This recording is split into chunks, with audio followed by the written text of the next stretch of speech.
Welcome back to the Over 40s Fitness Podcast. My name's Tristan Lowe, and today I've got with me Adam Marriott, a climber.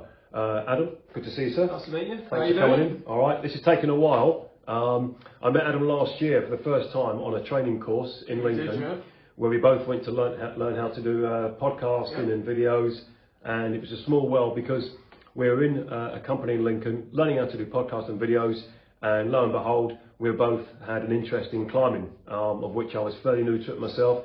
Adam's done a lot more with me, so I thought to actually bring Adam in and talk about your history of climbing and trekking. Well, I'm looking forward to it. Thank you for inviting me on. Okay, so let me get this right. You're not from Lincoln? No, so I'm originally from a place called Tamworth, which is a small town in the West Midlands, and I moved up here.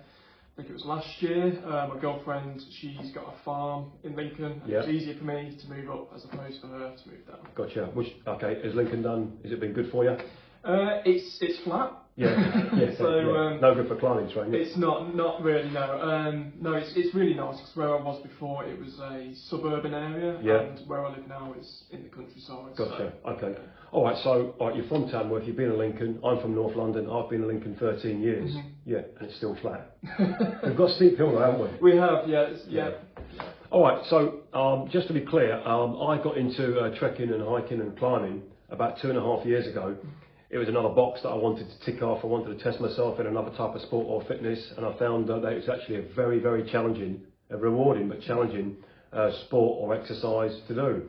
Now it's something that you've been doing longer than me, and when we met last year, you showed me some footage of some of your things. Okay, so what got you into climbing?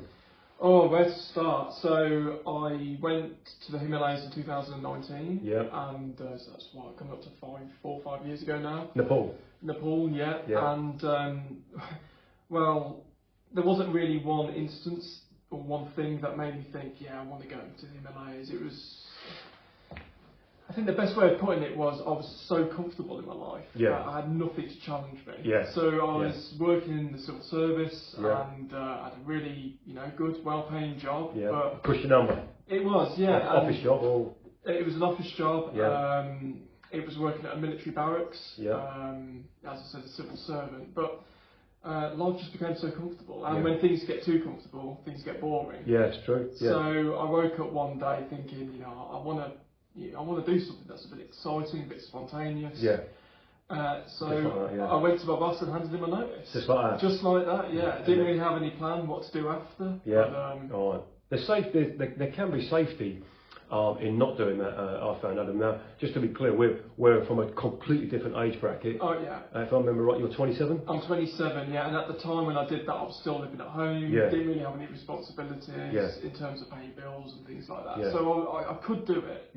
Financially, I was able to do it. Sure, I handed in my notice, and around about that same time, after I handed in my notice, my dad took me to see a chap called Chris Bonington. He's a famous English climber. He was giving a talk in Birmingham, and he had a couple of spare tickets left. He said, would you like to go? Now, I had no interest in climbing before that, but I went to his talk, and it was somewhat inspiring, actually.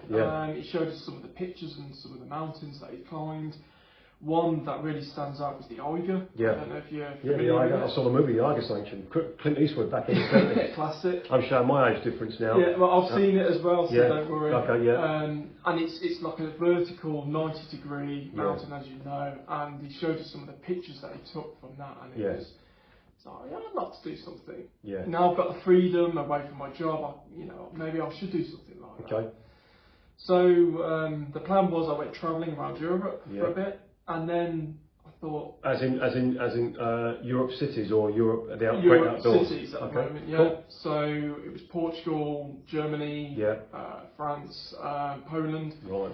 And then to end it, I thought, let's do something a bit different, and let's go to the Himalayas in Nepal. And big different, and that was it. And when I went to Nepal and the Himalayas, that was really the catalyst for me and my interest in alpine climbing.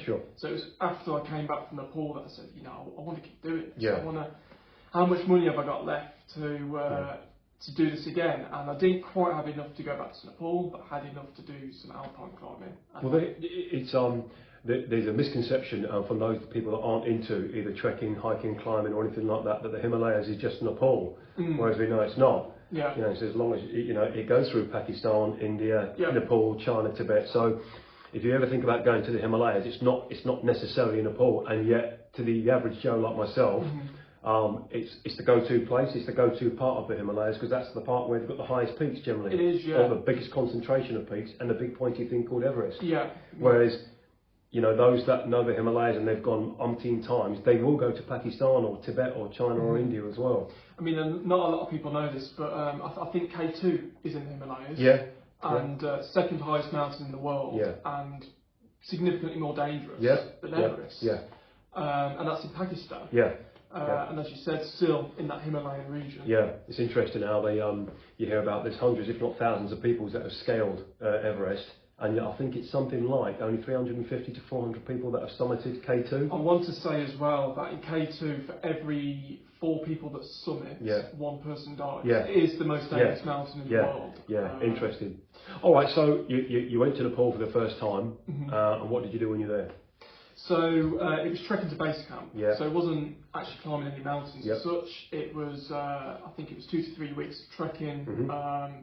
Starting in Kathmandu, I can't remember the exact place, Lukla. Yeah. We flew from Kathmandu to Lukla, which is the most dangerous airport in the world. Yeah, they say that, and I read about that. And go on, explain to our viewers. So when the runway is on a slant on a mountain, so it's not flat. When I landed, there was a crushed helicopter on the side. So that kind of puts it in perspective.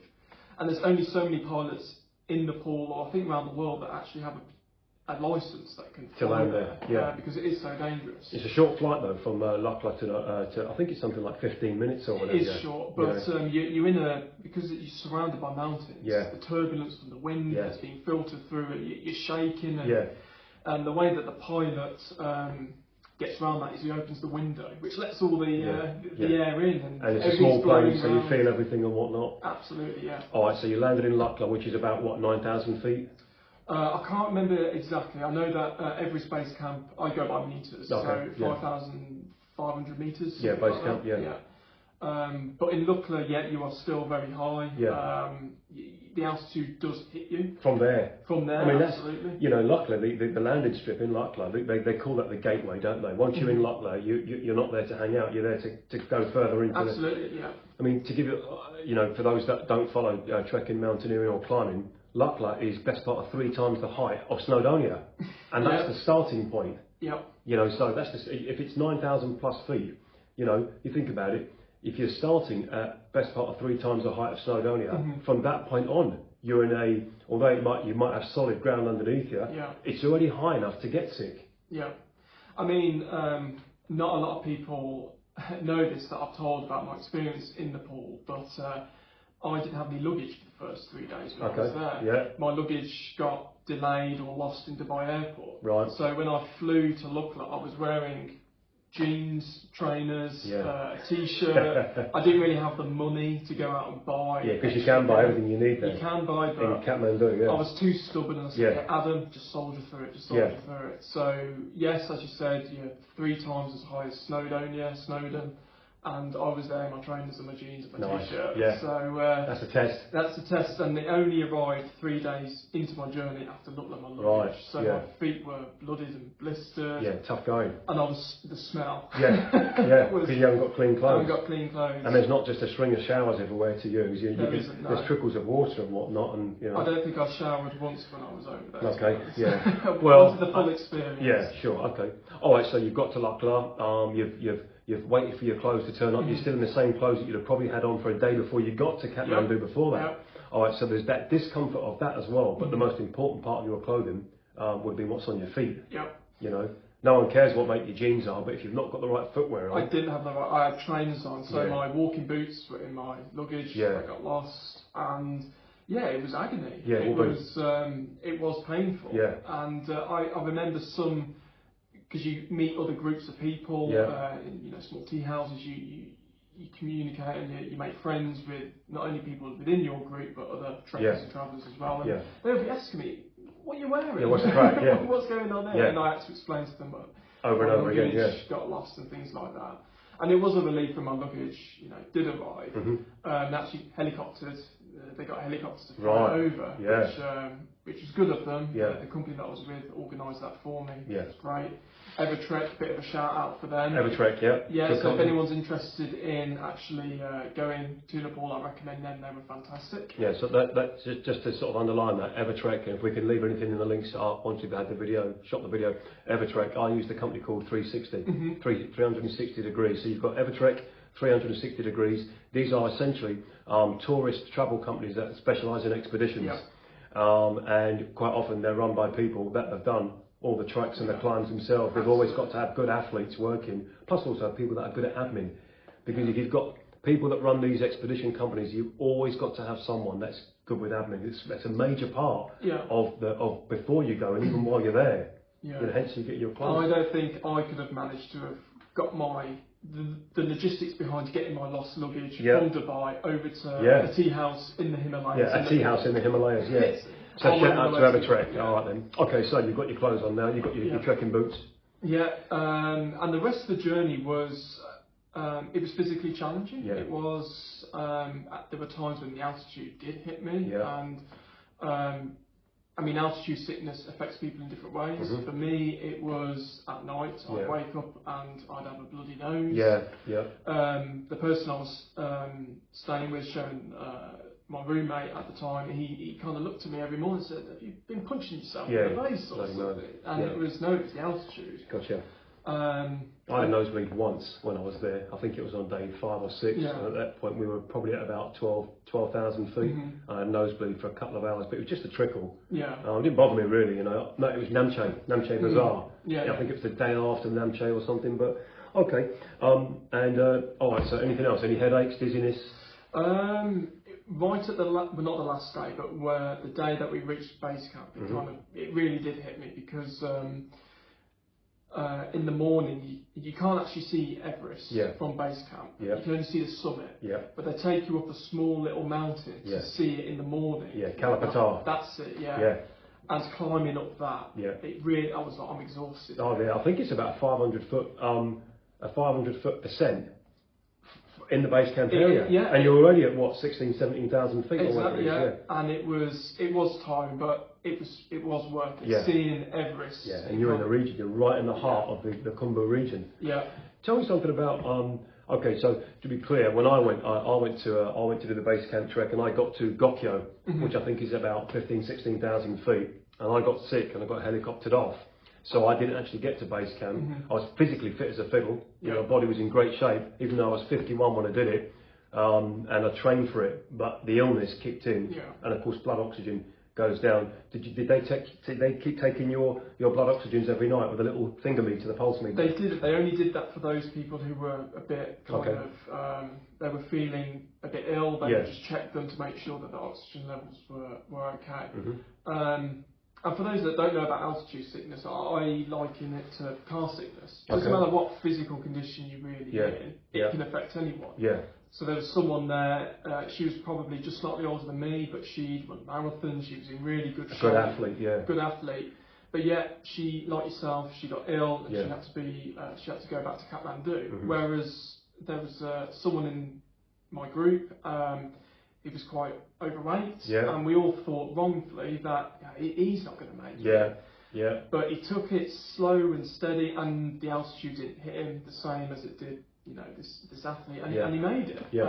It's interesting that, because I was told that before I went, that yes, if you're in great shape and you're a good athlete, you've got the physical attributes. But when I went, I actually, there was 2 guys on my tour, two British guys that had visibly had bellies on them, as in they were probably a stone and a half, 2 stone overweight, and it was all belly. Well, what they had done, they'd been all around the world before. They knew how to manage themselves. What they did get, they got injured quite quickly. They got knee injuries and ankle injuries, and they got lower back pain and whatnot. But what they did, because they had that much excess fat, and it is fat, they're not carrying 2 stone of excess muscle. They used that as almost like an energy store over a 2.5 to 3 week period. And I happen to know that a couple of lads that were visibly overweight, actually made it to base camp. You know, they had injuries, but they managed their time. They wasn't always moving fast. They would plod really slow. Sometimes at such a slow pace, I thought, you know, but we learn, don't we? You know, the mountains don't care who you are. Yeah. In fact, there was someone. So in the tea houses that we stayed in, there were leaflets on the tables, and someone that was raising money for charity, and he was blind, and he was doing the base camp trek. He had 2 guides with him, helping him navigate. But yeah, he was totally blind, and so another thing that I think is important is the reason why people go, and what drives people to actually, you know, complete the trek. So this guy who was overweight, and we all thought at the beginning he's not going to make it. He was actually raising money for his a charity that his best friend was very close with, and his friend had died as a result of his of a heart condition. And he said that was his driving force. He was raising money for this charity, and you know, in memory of his friend. Now, if you've got a why, you can bear almost any how. Yeah, so, that's true. He said it didn't matter how tired he felt or how exhausted he was. You know, he just had one goal, and that was to get to base camp. That's honourable. That it's honourable, but equally though, it can also come to your detriment as well. The sole-mindedness of whether it be base camp or a summit, and it hasn't always got to be in the Himalayas. It could be somewhere in England. There is enough evidence out there and cases of where someone has had that honourable idea of whatever it takes to do it, the summit or something, but it can actually be the downfall as well. Get serious injury, serious illness, or even worse. If anyone's seen the film Everest, there was I think he was a school teacher, and it's based on a true story. And he was so determined to get to the summit that, despite how exhausted he was, you know, he still wanted to go up there, and that actually was his downfall. He died as a result of that. I mean, as long as it doesn't make you stupid and it doesn't make you lose, you know, you're still logical and rational. But I do think it is important that people have a reason why they do these things. People who just go there and be a jolly, it'll be fun. Those are the people that I think tend to drop out, and because they've not prepared for it. They've not prepared for it, and they don't know the ins and outs of it, and they haven't got that drive, that purpose, that driving force behind what they're doing. It's a good point, Matt, to have a purpose other than just seeing incredible scenery and meeting really interesting people. Because the Nepalese people there, the Hindus and the Tibet and the Hindus and the Buddhists, whatever, right? I thought, what an interesting people. You know, they're all humble, physically small people as well. But superhuman. Oh, just, I mean, the Sherpas there. I'm 6'4", and I had Sherpas around me that were 5'7", 5'6", which is physically small to me. And the way they can move across surfaces, like they weren't born on it. Well, when they would carry because you don't carry your luggage with you. No, just your backpack. Just your backpack, but they're the ones carrying your larger. And they've got a strap around their forehead. And on the back and on the neck. And they're wearing trainers, some of them. Sandals. I tried to pick mine up. I said, that can't be too bad, and I couldn't get up off the ground. I saw people try that when I was out there, just out of a morbid curiosity. Could I put? And I had my pack on, like a 60 litre pack. It went up to 80, including all the add-ons and whatnot. But then I had also a 100 litre big pack with all my summit gear as well. And of course, you hand that in when you get to London. You don't see it again for 2 weeks or whatever. Okay. You get to base camp. Can you remember of that trek? Because if I remember rightly, it's a good you're on foot for about 9, maybe 12 days on foot to get there. What was your best part before you got to base camp? What was your favourite town? Because you've got Namche, Dor, you've got the Kalapatar, you've got different parts. I can't remember the name. It's the first time you go around a corner and you can see a corner. A corner, in the Himalayas. In the Himalayas, but it's just before you get to the valley where is it the Khumbu Valley? The Khumbu Valley, and either side of you just full of mountains.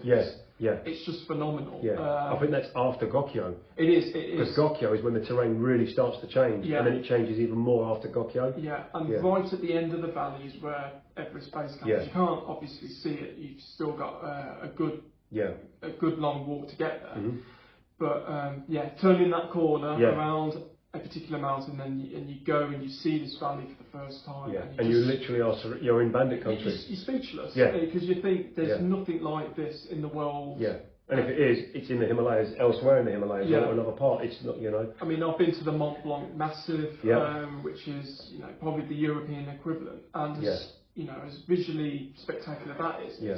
it's nothing compared to what's in the Himalayas. What's okay? So, all right, you've got to base camp now, and when you get there, how long did you spend actually at base camp itself? Just a few hours. Yeah. So base camp is split almost into two. You've got those that are there for the trek, Yeah.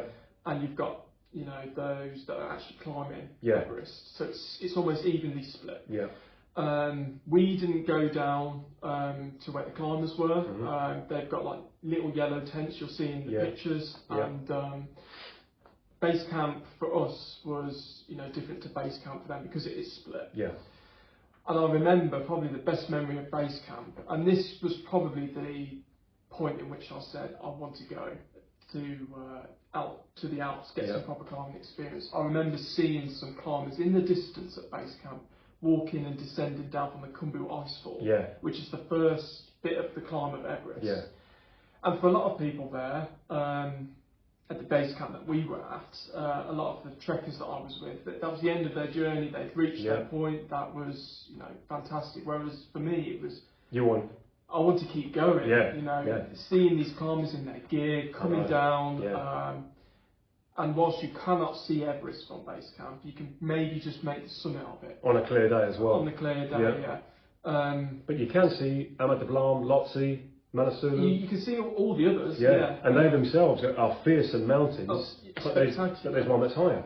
Yeah, so despite not seeing Everest, you're still seeing the climbers Yeah. kind of ascending or descending from it, and Yeah. that was, I want to be there. Yeah. This is the start of my climbing journey, Yeah. not the end. Yeah. As for a lot of people it was who Yeah. were on the track. Did you come down on foot or did you get helicoptered off?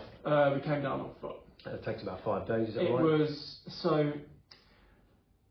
I was probably more exhausted coming down than I Yeah. was up. A lot of the mistakes that people make, whether it be trekking or climbing, is Yeah. they use all their energy Yeah. to get to the summit Yeah, or base understandable. camp, Yeah. and they forget, well, you've still got to get back. It's Yeah. still the journey home. Yeah. And if it's on foot, right, so just talking anatomy and physiology here, when you're coming down on the descent, your body goes into what we call eccentric loading. You're eccentrically loading. Your body wants to relax, but it can't because that force that you're putting down on the trek, and you've got to watch where every single foot goes as well. If I remember rightly, when I went, there's not a 5-second period where you can't watch where you're putting your feet, unless you're on a flat, and the flats are quite rare. You know, where you've got at least a 200-meter flat. I don't remember. You know, maybe I could count on one hand. You know, in 10, 12 days, where you can walk for 30 seconds and not look at your feet whatsoever, unless you're at an open plain and you know there's no.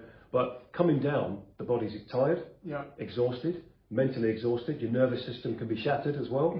You'll probably be anything between 2 and 10 pounds underweight. Yeah, you've not got the nutrients in the body that we normally get. So a lot of injuries happen. You know, small injuries or big ones, or even worse, on the way down. And actually, there's another aspect as well. Is that I've finished now. Now I'm just going home. Well, we're not. You're still in bandit country. You're a long way halfway there. Yeah, you're only halfway. Yeah, that's it. What do you think? What do you think goes through people's minds when they get to that height and then start heading back? Is there we've done it now, or was everyone on your tour aware of you've only done half the effort? No, I think we were all naive. Yeah. We were there. We thought, this is it. Everyone takes photos and things. Everyone's in a happy mood. Yeah. But you've still got, you know, those 5 or 6 days to get back home. Yeah. And I suppose when you're on the ascent, you've got that drive. I want to get to the summit. The adrenal glands are through the roof. It is, but when you're on the descent, the most you're looking forward to is maybe a plane back to Kathmandu, which it's not. The goal isn't kind of. So you're not putting as much effort in. Yeah, you're almost absent-minded. Yeah. I had that in the Spanish Pyrenees. Last March, I went out to France and Spain to train in winter, alpine training for the basic skills needed in mountaineering. And on day 5 or 6, we had a summit attempt at the Maladetta in the Spanish Pyrenees. I think it's about 7,500, 8,000 foot. I can't remember. We got to about 7,200, 7,300 foot.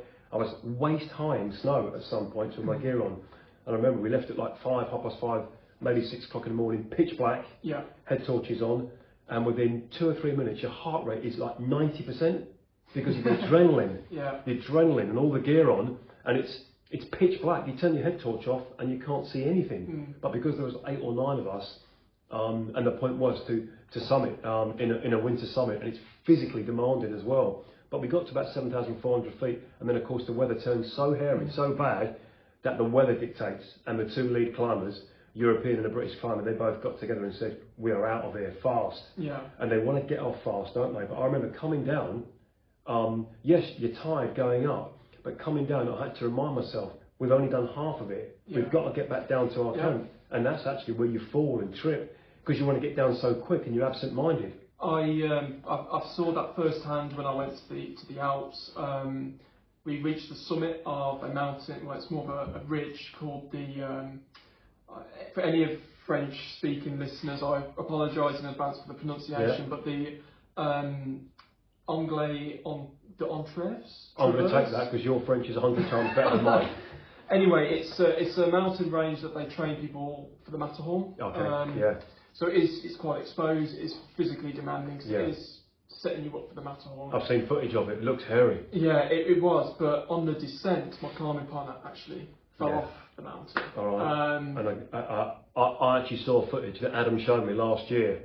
I think it was September maybe last year on the course, and Adam showed me on his phone footage of when both he and his colleague were training in Europe for the Matterhorn. And how do you pronounce it again? The Aiguilles de Entreves Traverse. And you showed me the footage. And actually that was clear footage as well, which we will actually try and upload and get it put into the link as well. So talk us through what happened there. So I mean, this all took place in the Alps. So after Nepal, as I said earlier, I got a buzz for the mountains. I wanted to go to the Alps. So first mountain I climbed there was Gran Paradiso, the highest mountain in Italy. It's probably about 4,800 metres. Yeah, that's high. Yeah. Was that in winter? What season? That was September time. So I was one of the last groups to go out. I think it ends early October. Yeah, okay, then it's non-climbing season, and then Mont Blanc after that, and then it was this French mountain ridge, I can't pronounce it properly. Cool. So it was those mountains, and that particular mountain where my climbing partner fell off was probably the most difficult. I did a really stupid thing actually, where... Because you're filming it with your GoPro or your camera or something. But my guide at the time, so we did Gran Paradiso, Mont Blanc, and my guide said, "Well, how many of you have got like real mountaineering experience, like proper?" Because I hadn't at the time. I'd never put on a crampon, before that. And I put my hand and said, "Yeah, I've got loads. I've got loads." And said, "Oh, I'll take you to this mountain range because we've got an extra day spare." You know that instant regret that almost quickly. I've made a bit of a mistake here. But ironically, I was fine. I never tripped. I saw. I was okay, but it was my climbing partner who had a lot more mountaineering experience than me that did slip over. One wrong foot. That was it. The rope had got tangled around his crampon and he slipped. And that's it.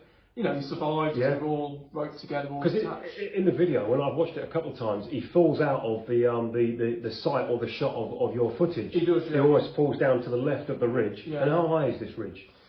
So the ridge is split. So on the one side, it's probably about 4,000 metres high, and it's an instant drop. But on the other side, it's quite a lot of snow, so it's not even on both sides. Gotcha, one's more, steep, and one's more steep, and one's a bit more shallow.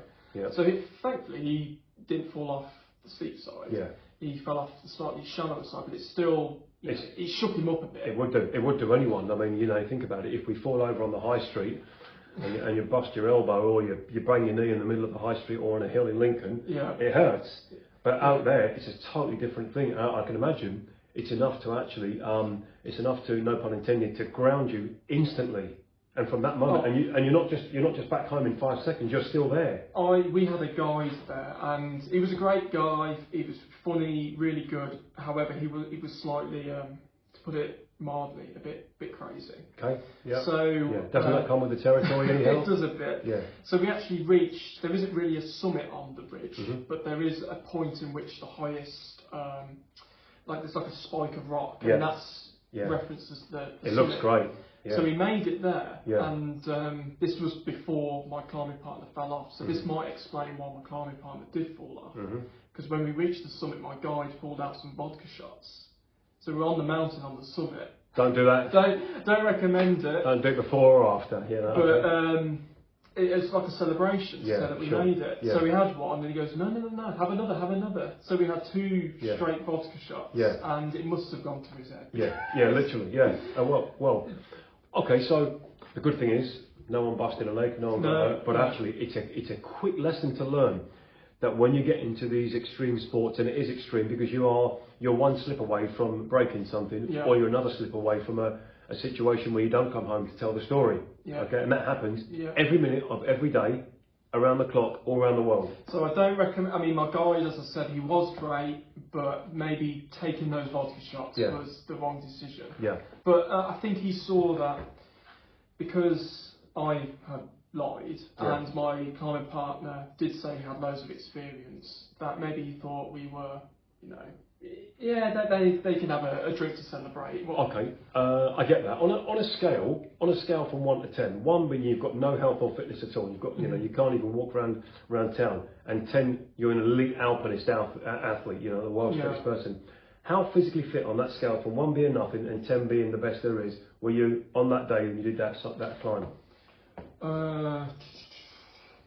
Probably maybe a 6.5. Okay, and you'd have been 27. 27. No, sorry, at the time I would have been about 23. Okay, 23. So 23, you're entering that 10-year period of your physical prime as well. Because for men generally it's mid-20s to mid-30s. Yeah. Now I know it changes for different sports. Some of the world's best endurance athletes are mid-30s. Yeah. Some of the strongest people in the world they get that grown man strength. Mm-hmm. But alpinism is different. It brings in every element of fitness. It brings in strength, speed, power, endurance, flexibility, mobility, a head for heights, balance, proprioception. It brings in how to control your heart rate. The biggest difference between alpine climbing and trekking is that you're using your arms as well as your legs. Yeah. So trekking, it's all about 98% on your feet. On your feet. Yeah. But with alpine climbing, you are having to physically grab hold of bits of rock and pull yourself up. Yeah, you're using hands and sometimes an ice axe. Yeah. And again, what you might see on TV when people are using ice axe, you think, oh, that looks like fun. It's actually quite a difficult tool to become accustomed to. Crampons as well. Yeah, they are. I found them tricky. Yeah. There was a bit. I didn't quite catch this on the GoPro, but as we were coming on the descent, there was a sharp drop, and we had to kind of navigate our way round, almost on a 90-degree vertical kind of drop. Yeah. And I was putting my crampons in the ice wrong, so I was slipping. Yeah. And you have to put them in at a certain angle in order to stay stable. Yeah. So I think it was at that point my guide figured out that maybe I wasn't telling the truth about the amount of experience that I had. I'm not sure if that's an ego thing or specifically a male ego thing or even a female. But what can happen, ego thing? But what can happen is we can actually tell ourselves, "I got this. I'm good." Yeah, I mean, do I look back and do I regret? No. No. We're here now. I'm here now. Yeah. But things, if I was a bit young and I was a bit maybe naive as to it. As I said earlier, it was only until I got there and I saw it, I thought, these are the stories you hear about, Adam. Yeah. You hear about, so-and-so slipped and fell. There are people that get killed at Ben Nevis because they think, it's Scotland. Scotland's a nice place. Yeah. It's a walk. No, it's what is Ben Nevis? 4,000 feet. And it's more so the weather. Mm-hmm. You could be in somewhere. You could be in Scotland, England, Ireland, or Wales. You've not got to be in these far-off exotic destinations. You could be an hour from where you live, somewhere in the Peak District. And if you're in the wrong weather and you get a slip or you fall, you can easily break a limb. It is easy to do, but what I will say though as well is that you do need to get out of your comfort zone. Yeah. It doesn't matter. If you only do things that you think you can do, you won't be going very limited. Yeah. So I think there is a balance to be struck between doing things that are out of your comfort zone and doing things that you can do. Mm-hmm. You need to find that balance. You know, I look back and I did get very emotional. Yeah. So it was the hardest thing I'd ever done. I Yeah. witnessed my climbing partner fall down. My guide, this is how crazy he was. We were overtaking people on that ridge. Yeah. Yeah. I think some of the footage that I captured, you could see that my guide was at the front saying, "You're too slow," not to us, but to other climbers. And we were apologising on his behalf, saying, "Oh, sorry." And we were overtaking people on this really narrow ridge. You're managing the geography around you, and you're managing your own personality at the same time. Yeah. There's a lot of things to take into account. But you're right, you take yourself out of the comfort zone, and that is an important reason why we've gone and done these things, because we know comfort, it can be a killer in the same way. Yeah. It's actually, it's actually interesting in my line of work as a trainer. I train men in Lincoln and women, and we take them out of their comfort zone. But everything's relative, and that discomfort for John or Jill that comes into training on day one, the discomfort could be walking up the stairs to get on the treadmill, because that's relative to them. And so what we find is that's another reason why I got into trekking and then climbing. I wanted something to test me. I grew up in martial arts and basketball in London and in Nottinghamshire. And I'd done martial arts, done basketball, done weightlifting, done golf, done swimming, and I thought, right. And I've always had a fascination since the mid-90s when I read about Everest and the Death Zone. I was fascinated with these almost inhospitable places. But they've become hospitable now because we know we can go there. And with the advent of the internet and how overseas long-haul flights and travel are so much easier, we could go, you and I, take our phones today, download a flight and be at Heathrow tonight and be in Nepal sort of tomorrow. It's that easy, isn't it? And you've not got to be particularly wealthy. Yes, you've got to have money to pay for your equipment, to pay for your training.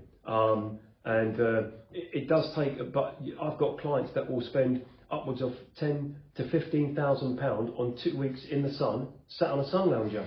They go to these, and I get it, these really expensive luxury summer holidays, and you're a family of 4, and it's like £10,000, £12,000, £13,000 to sit on a sunbed on a beach in the sun. Great, I like sitting in the sun. It's good for your body, we know that. But you could do that in this country for less money, but you cannot climb anything like in the Himalayas or the Alps in this country. So you mentioned, getting back to the Alps, and you mentioned the Matterhorn.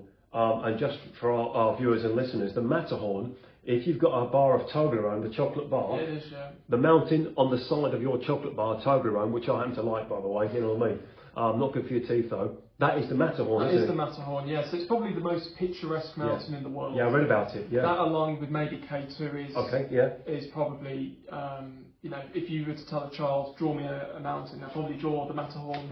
Something pointy. Yeah.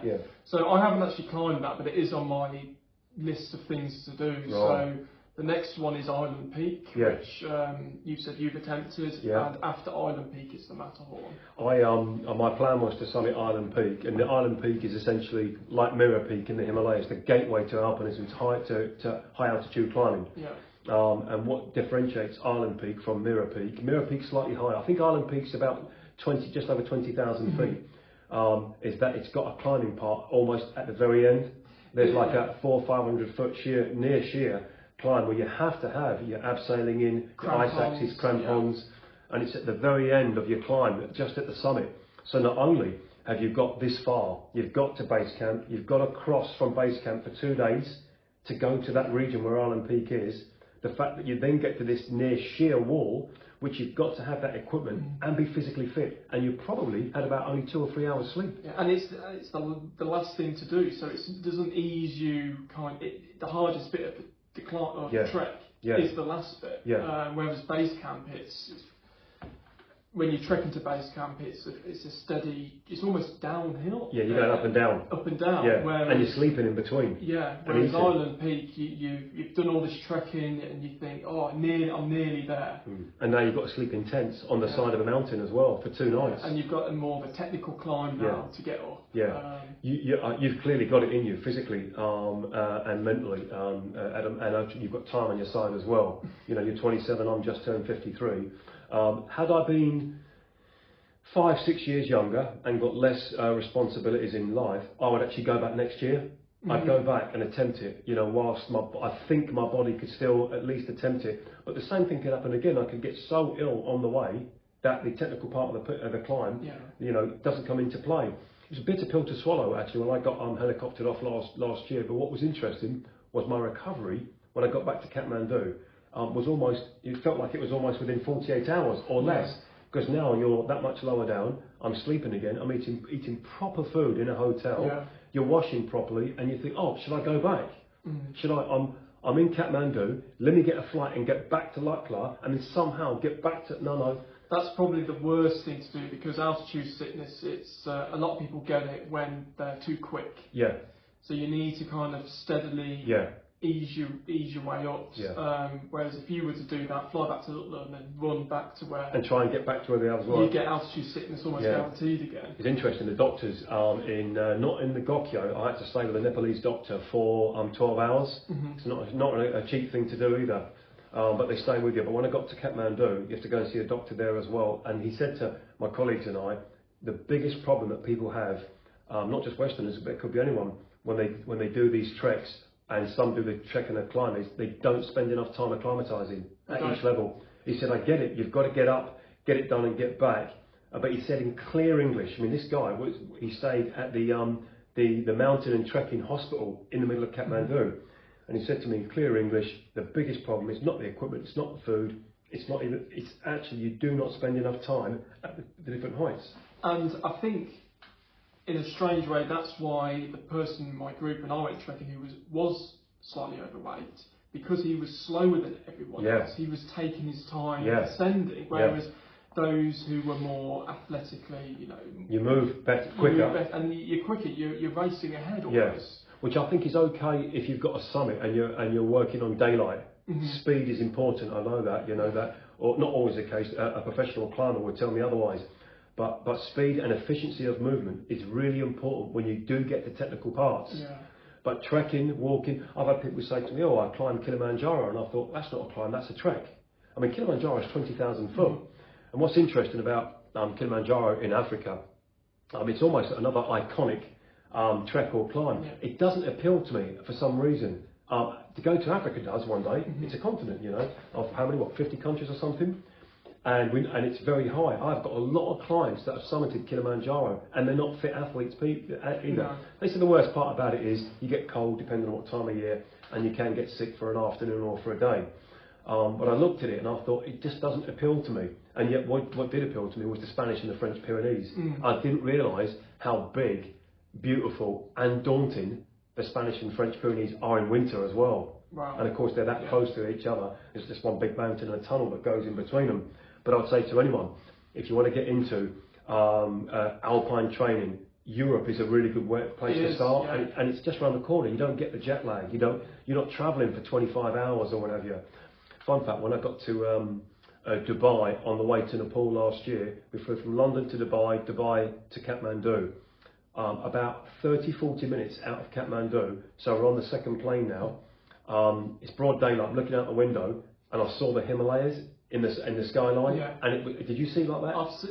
It's incredible. It is phenomenal. I'll tell you, you think you've seen it all on television and in books and film, until you actually see the Himalayas with your own eyes. It's almost too much to comprehend sometimes. It was so unnerving. It was almost like someone had drawn them on with a computer graphic. And of course, the flight attendant, this Nepali bloke, he came down and goes, yeah, we see it every day. But I'm looking out, and apparently it was something like 40 to 50 miles away in the distance, what I was looking at on a clear day. But they're pushing above the clouds. And it puts it in perspective as to how spectacular and how big some of those mountains are in the Himalayas. And the range, the distance that they travel as well. It's an incredible place to go to. And I would say to anyone, if you want to see something out of the ordinary and experience a place that most people in the world don't get to experience, save your money, do your training, get yourself fit. Don't be dogmatic and bloody minded about it. Be reasonable. You're going there to experience something. You're not always going there to be the king of the world. Okay, what's your next plan? So you're going to plan to do Island Peak in the Himalayas? Island Peak, So Island Peak, because I've got the training and experience from alpine climbing, and I've got the altitude I know that I can manage the altitude for my trek when I went to base camp. And it's almost putting those two things together now for Island Peak. That's it. And I think Island Peak will then set me up nicely for the Matterhorn, which is the first real big tick on my bucket list. Yeah, I think. yeah, excellent. I think Matterhorn is quite aesthetically pleasing as well because it's not sort of joint in the same way that the Himalayas quite often. That one's joined onto the other, whereas Island Peak protrudes like an island on its own. The Matterhorn almost looks like it's on its own. It is, yeah. It's if those who aren't familiar with it, just look it up on Google. Yeah. It looks spectacular. Yeah, it was voted the most aesthetically pleasing mountain by all the climbers in the Western world. Where it's not they said it's not the biggest, it's not the widest, but to look at, it's a beautiful mountain. Talking to mountains. Of sorts, I'd like to go and see El Capitan in California. Oh, okay. Yeah, I just want to see it. That's on my bucket list. Interestingly, because people think mountains, they think either the Himalayas or the Alps. Yeah. But there are loads across the world. There are. South America. As you pointed out, in North America as well. Yeah. Well, you've got Elbrus out Russia way. In Russia, yeah. You've got. I went just to the base. I didn't climb. I went to the base of Mount Rainier in Seattle. I went there in 2018, and I was only, it was a day trip. In Seattle, let's go and see Mount Rainier, and it's where some of the top climbers in the world train as well. And again, it's that high. It's got weather systems because it's not only on the borders of British Columbia. It's got those weather patterns that come in from Canada on one side, USA on the other, and yet it's spectacular to look at. And yet you think, well, hang on, but I'm in America. Isn't America tall buildings and beaches? No. Yeah. Next year in May, I travel to Japan, and I won't be able to go up Mount Fuji because it's out of season. You can't actually climb Mount Fuji out of season because they closed down all the medical centres. But there's a place called the Honshu region, which sits in between. You've got Tokyo here, you've got Kyoto there, not that close, and in between is the bullet train. Yeah. And I think if you turn left, right round the corner, you've got the Honshu mountain ranges. I'm planning to do 2 days on foot there. Awesome. Yeah, because I didn't realise that Japan is 70% mountains. Until I started reading about it. Again, another country I've always wanted to see. And I've always looked at Japan as two things, Tokyo and samurais. Yeah. Out of ignorance, yeah? But it's not, Japan is covered, in 70% of it is covered in mountains. Wow. But because it's got this mega city of Tokyo and all the tech that comes with it, that it's easy to think, if you go to Japan, you go in Tokyo and you come back home. So I'm thinking, right, let me go to Tokyo, let me see Kyoto, spend a few days in either, and in between, let me see the other side of Japan, let me see the Honshu mountain range. So I'll be posting something about that next year, and I'll try and make sure that I'm staying fit and healthy. Well, going right the way back to my talk that I attended at Chris Bonington, and Chris Bonington is, he's probably in his mid-80s now. Yeah. And he's still climbing. Crikey. So don't let age kind of deter you from going to the Himalayas. You think so? Okay. I think if he can do it, why not? When I say age, I don't mean what year I'm born. I'm born in 1970, but I've always been a reasonable to good athlete. But I'm talking about the consequences and the time that's spent at my age of training for it, planning for it, prepping for it, and also what can happen as well is we can lose sight of other things as well. With just like how marathon runners have got to put the time in. Yeah. The last 10 weeks I've been training an elite marathon runner, long distance runner at my centre here, and the guy's like an elite level athlete, but the amount of time that he has to put in for training, and that takes up, because it's an endurance sport, and you can't go and train once a year. Like you ride a bike, you can still you can ride a bike 10 years later. You can't do that in endurance sports. You have to practice endurance. Yeah. The basic skill aside, equipment aside, knowledge, nerve, excitement, the foundation for walking, trekking, hiking, climbing is strength. Yeah. If you've not got actual physical strength, the adequate strength and mobility in the body, okay, it doesn't matter how good your lungs are. You could have a 4 or 5 litre lung capacity like a Tour de France cyclist. If you've not got the foundation of physical strength in both the lower body and the upper body, you're onto a low. Absolutely, and you don't realise that when you're climbing, you have got a backpack with you. You are wearing heavy equipment as well, whether it be your harness, just lifting up your crampons can sometimes feel a bit. It's exhausting. It's exhausting because they weigh like 5 pounds. And your ice sacks, you're having to, use your upper body strength to get into the ice, and then heavy pieces of equipment, they're metal. So, but it's not just physical strength. I think people, need to prepare mentally as well. To go for it, and that's going back again earlier. It's that what's driving you to do it. Yeah. If it's powerful enough, you can get through it. What? Okay, so I'm guessing you've not got children yet. No. I'm just throwing an idea out there. If it transpired that you and your good lady plan on having a child next year, let's say you, and I'm just throwing an idea out there because this does come into people's. Absolutely. Yeah. It's not. It could right. Okay.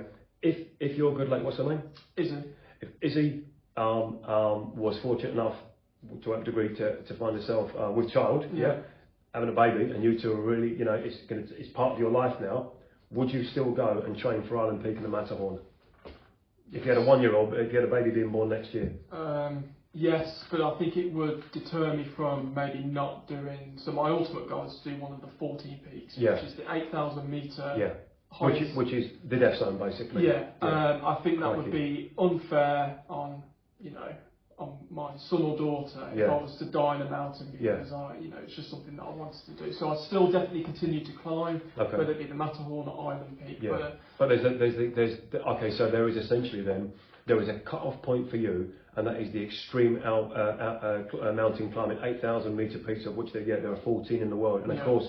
With the advent of the big show last year on Netflix with Nimsdai, I'm going to have a discussion with you about that gentleman off camera. Rock star that he is, there's also some horror stories as well. Which I'm not going to talk about on camera, but I will talk with Adam about it. I've had it from a 99.9% reliable source that there's a downside to that program as well. I'll tell you after. Okay, so all right then. So there is a limit then, and the limit is going past the 8,000 metre peak, which 99% of the population of Earth will never do. It is a dream, and it's not Everest. Everest isn't one that particularly appeals to me because it's so. It could be Broad Peak, 1 or 2, Gasherbrum in Pakistan. I've got to say, it's got to be K2. K2. I'd love to do it. Whether or not I do, probably not. But it is a dream to be one of the few hundred people who've ever summited that. But going back to your question, if I did have children or kids, I don't think I'd do it. Yeah, sure. I think it would be unfair on them. Yeah, there's always golf. There is always golf, Now that's another story there. That's even, well, now about 2 years ago, I had a student from university. About 2 years ago, he came and did a placement at my centre. He was training to be in sports therapy, sports science. And he, on more than one occasion, clearly told myself and my colleague that his uncle had summited K2. Wow. And I'm like, right, do you realise your uncle is in exalted company? Yeah. He's a celebrity he will be a household name within that climbing community. Yeah. And a few days later, myself and my colleague, we said to him, tell us more about your uncle. Because I'd love to meet this guy. And I said, because you do realise that K2, he said, yeah, my uncle climbed it and summited it. I said, your uncle's name will be in a list of honours. There's only about 350, I think it's less than 400 people that have recorded, and actually some of those have done it more than once. It's only recently, up until maybe a couple of years ago, it was the only mountain of the 14 8,000 metre peaks that hadn't been summited in winter. Yeah, there you go. So few people had attempted it or were in any physical condition to try and attempt it in winter. And the best climbers in the world, most of them, no, that's not for me, thanks. But what happened was, going back to this, I've got so fascinated about this student's uncle and wanted to meet him, and it turned out he was pulling my chain. He was kidding me. Oh, was it? Yeah, and I tell you, this kid. That would be a phenomenal guest to have on your podcast. Yeah, because I was trying to explain to him. I said, right, please give my number to your uncle and ask him whenever he can. If he lives elsewhere in England, I think he lived in Leicester or something. Can you get him to ring me? I'd just like to have a conversation with him. I'm fascinated by someone who's done. It's the equivalent of speaking to, I suppose, Usain Bolt. Or LeBron James in basketball. Actually, what's interesting, Adam? Growing up, I used to consider that the best athletes in the world, all round, were actually the top players in the NBA because they are fast, explosive, powerful. They can move in multi directions. But now my thoughts are outside of names of people that we've never heard of. I sometimes think the best athlete pound for pound now is actually Alex Honnold, the guy who free climbed El Capitan. I mean, because what's the consequences of him getting it wrong? Yeah, I mean, when you're playing basketball, you're not thinking, "Oh, I could die here." Yeah, you're doing I missed it's a bucket. fun, it's enjoyment, but there's that extra layer of pressure on you when you know one small slip. And that's it. And that's it. Yeah, there's not, you know, so I kind of changed my mindset, you know. Growing up, I used to think the best athlete of all time was Michael Jordan, then Usain Bolt, then Michael Phelps, the swimmer, and then I thought it was possibly at his prime in boxing, Floyd Mayweather, and then of course you look at Michael Jordan, LeBron James, Kobe Bryant, those players that were just separate from everyone else in the NBA. Yeah. Then I looked at triathletes, then marathon runners, and I thought, no, it's actually Alex Honnold, of the household names that we know. Now someone else would have a different reason. Okay, does Alex Honnold ever go backwards in his sport? Yeah, well, he goes forward, left, right, angles, and again, the consequences of him having a bad day aren't he has tired forearms. The consequences are he doesn't come back to tell anyone about it. Yeah, that's true. Yeah, and I mean it's the same for a lot of serious climbers. One thing that I remember from reading Chris Bonington's book, within that book there's a picture of two climbers in the Himalayas, and it's the last photo ever of those two. Right. They died on the mountain. Yeah, yeah. And he said for him it put it in perspective that this sport activity is dangerous. Yeah. You know, we're excited when we're doing it. We've got the adrenaline, but as we've said, one slip or one turn, you know, if the weather turns, well, that's it. Yeah, it is. The weather plays such a big part. I would say, in all my years of playing sports and working out, the most physically tiring day I've ever had was in Spain, in the Spanish Pyrenees, trying that summit attempt to the Maladeta, in the snow, sometimes waist high, with your heart rate. It's hard to bring the heart rate down. Yeah. You know, even if you're cardiovascular fit and you've got a good strong set of lungs and you've eaten enough calories in the morning, still, you know, your adrenaline, you can't switch it off, because the adrenal glands, you can't switch them off. You can dampen them and bring them down, but you can't turn them off. We can switch our mind off and we can stay still. But when you're in an environment like that, especially in winter as well, with all that gear on, and you're trying to keep yourself from overheating, let's talk about one last thing then. We talked about gear. What's your favourite go-to brand in climbing and mountaineering gear? This is going to show my ignorance here. All the gear that I had was rented. Okay, yeah. So my crampons, my ice axe. Yeah. Did you rent it when you got to? Rent it when I got there. Yeah. Some people brought their own stuff with them. Yeah. So I can't say I have a particular favourite brand, but my favourite bit of gear, or the one that I found most useful. This is going to sound a bit strange, particularly for alpine climbing, was not a face mask, but almost like a bandana across your face and goggles. Yeah. And the reason why that is, and not a lot of people know this, is that you pointed out in trekking, you're looking at your feet a lot of the time, aren't you? Yeah. Now, if you're alpine climbing, you're doing the same. You're looking at your feet, but there's snow. Yeah. And the snow reflects the sun. Yeah. Yeah. And you're going to get sunburn on your face. Yeah. And that's something that you don't really consider. Yeah. You know, you're climbing a mountain. It's snow. It's cold. Yeah. You're not going to get sunburn. You can get snow blind. That's another thing. So those two bits of equipment, wearing goggles or some sort of shades when you're climbing, and something to cover your lower face, was probably the most useful bit of equipment. Most useful. That's interesting. That I'd say for me, I was excited about using harnesses and helmets and ice axes and what have you. But what I found was actually what goes on your feet. Okay. Yeah. Yeah. Having the right footwear for the right terrain.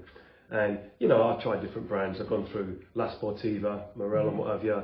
And it's quite a fascinating part, because you can spend £100 or you can spend you remortgage your house to buy some footwear. You can do, yeah. I didn't do. You know. Didn't realise how heavy. So trekking walking boots. I mean, yes, you can tell the difference. They're not like everyday normal shoes, but climbing boots. Yeah, they're heavy. They are so heavy. Yeah, and I had La Sportiva Trangos for my crampons, and then for summit day it was Spantics. And I thought my La Sportiva Trangos, when you put them in themselves, and there's no flex in them. No, they're rock hard. They are, and so when you first put them on, you went, flip me, these are heavy. And then you've got the crampons to add on as well, and your crampons may get stuck in a bit of rock or stuck in ice, and you've got that weight added on as well. Or they might shift around on your feet. Yeah, I've had that with snowshoes. I tried snowshoeing for the first time last year in France and Spain, and I tell you what, it's a lot trickier than I thought. And yes, they gave us the modern ones, the articulating ones, ones that can sort of flip up at the heel, so moving. But what's interesting about snowshoes is it's okay going up, it's okay-ish coming down, but when you're on the side of an angle and you've got to walk across the side of the mountain, so one foot is higher than the other, and you're going across, so your ankle joint rolls over.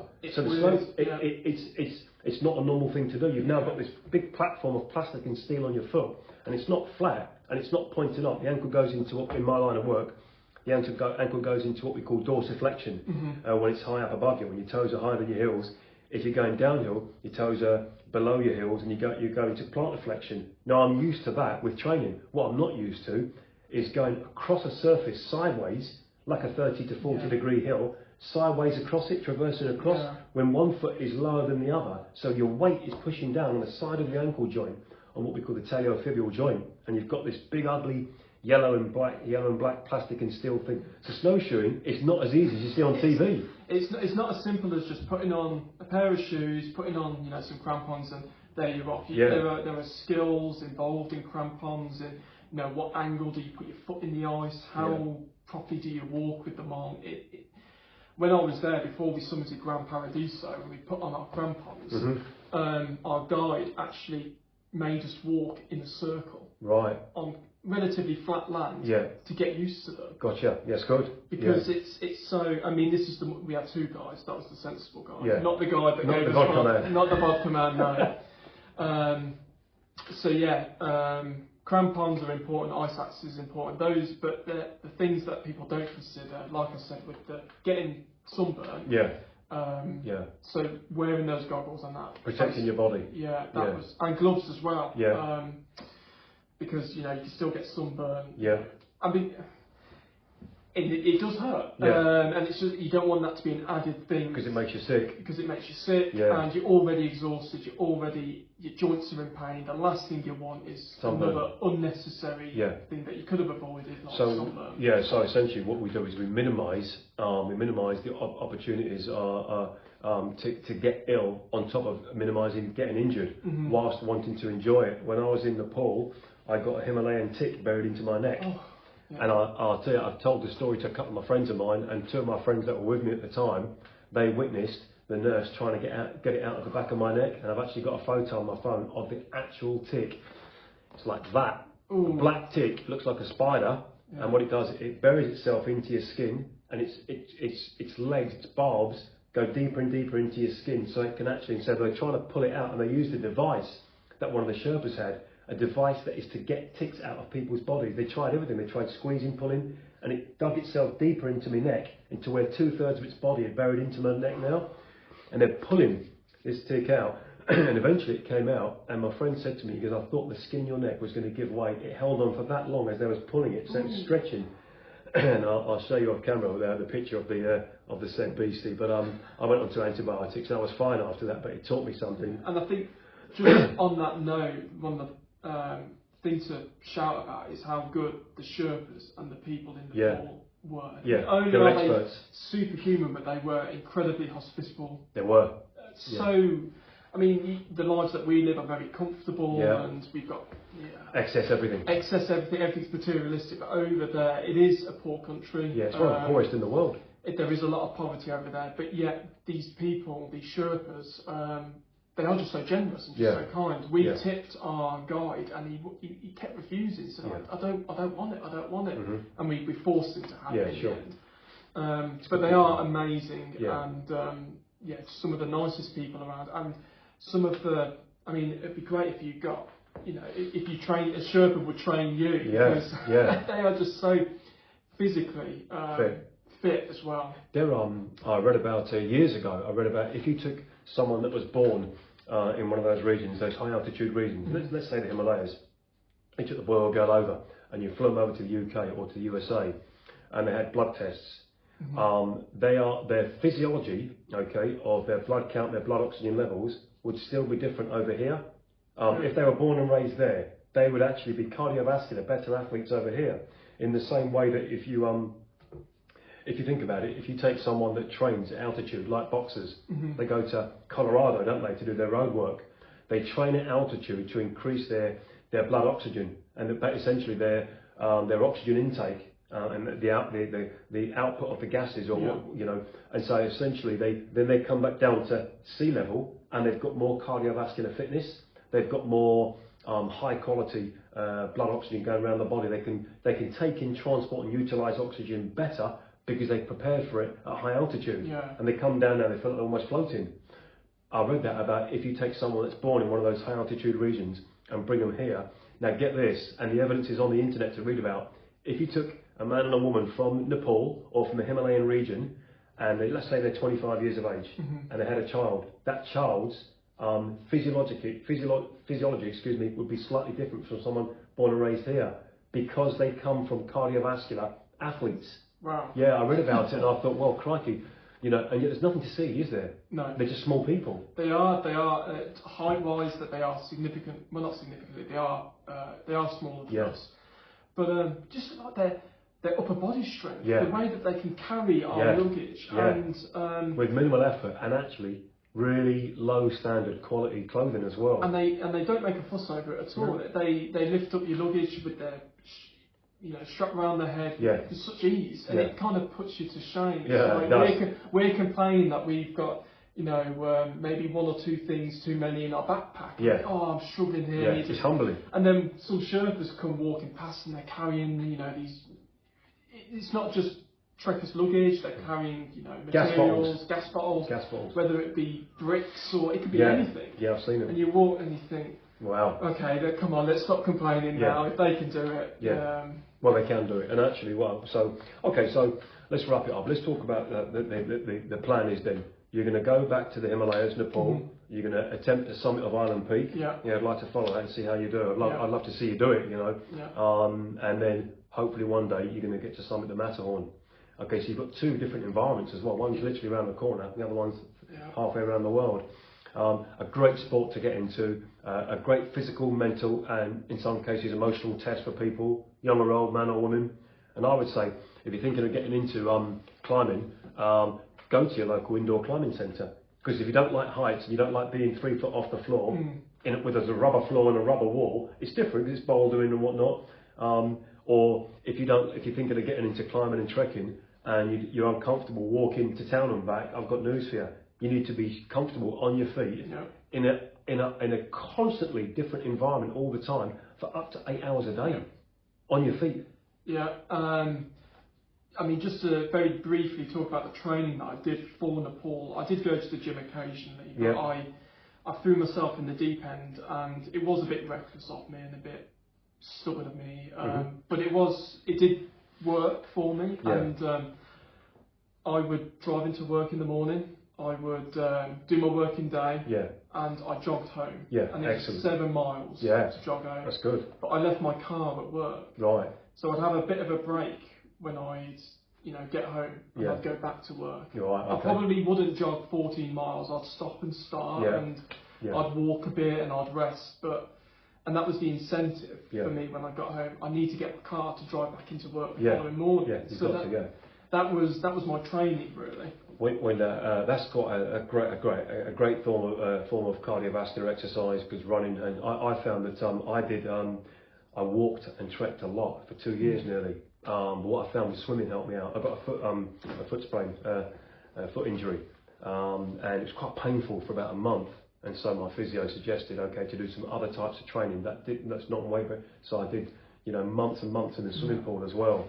Interesting. I remember actually looking at things to prepare you for going to Nepal and the Himalayas. And swimming did come up. Because it's using all your body, and it's getting. You've pointed out strength is the key bit, because you are carrying heavy bits of, not as heavy as the Sherpas, but relative to you, to us as Westerners, it is heavy. Especially, don't forget, you're only young. Your profession is a sedentary profession. You sit down all day. So you've got to force yourself to train, because you're not on your feet all day. I'm on my feet a lot in my line of work, but it's not traiing. I'm on my feet with clients, unless I go outdoors and what have you. But I would say, definitely. In some ways, Adam, I'm glad. It's a strange sensation. I'm glad I didn't get into climbing in my 20s before I got into basketball properly, because it would have done one or two things. I'd have had some incredible experiences, or the exact opposite. Yeah, it can wreck you. Yeah. And you can get some serious injuries. Yeah. Whether that be in training, preparing for it, or you slip on the mountain like my climbing partner did. Mm-hmm. Yeah. I don't think he had any physical injuries when he fell, but it left him shook. It left him shook, yeah, and I remember speaking to him after he goes, I don't think I'm going to be doing that again anytime soon. Interesting, yeah. So, is he ever going to go? Is he going out with you next year or year after? I haven't really kept in touch with him. He lived in Scotland. He's still alive. As far as I'm aware, he's still alive. Great. Yeah.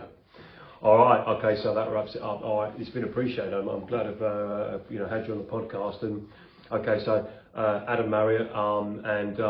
What we're going to try and do then is we're going to try and upload those videos that you sent me of some footage of Adam and his colleague climbing in Europe, and you get to see quite clear as well what it's like. The footage was quite good, so we'll hopefully put it in the link. Okay, Adam, let's bring you back in again when you start planning for your next big climb. It's going to be in the new year. Yeah. I don't think it will be next year. I've already got some holidays planned for next year, but maybe the year after is Island Peak. 2025 Island Peak. Yeah, it gives me enough time to save up enough money for it. Yeah. And train. With that, and not train guns blazing where you're literally running out of time. Take your time and get through the aches and pains, knocks and bangs, because you've also got to have a normal relationship. You've also still got to go to work. And watch a bit of Netflix. Absolutely. So, until the next time, sir. Yeah. Thank you very much. Thank you for having me on. Okay, thanks Adam. Just remember, please like, subscribe and share. My name's Tristan Lowe. The podcast is The Over 40s Fitness with Tristan Lowe. We're on Apple, Google, Amazon, Spotify and of course YouTube. You can find us on those platforms. Yeah, until the next one, thanks for watching.